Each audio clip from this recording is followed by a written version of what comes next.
Көжектайға қош келдің. Көжектаймен бірге қазақтың ұлттық аспаптарымен танысайық.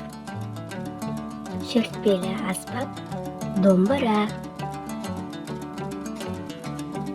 қобыз аспабы, асатаяқ, сыбызғы, шертпелі аспап шертер,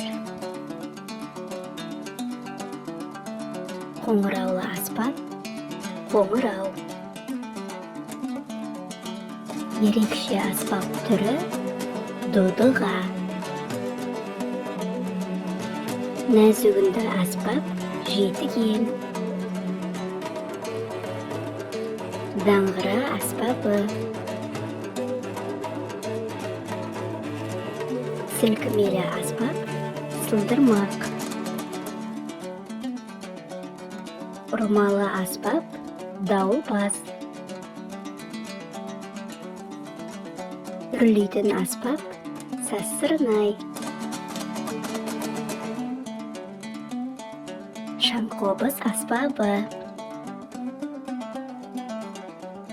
Өзге қандай қазақтың ұлттық аспаптарын білесің? Бөлісіп кет. Келесі кездескенше.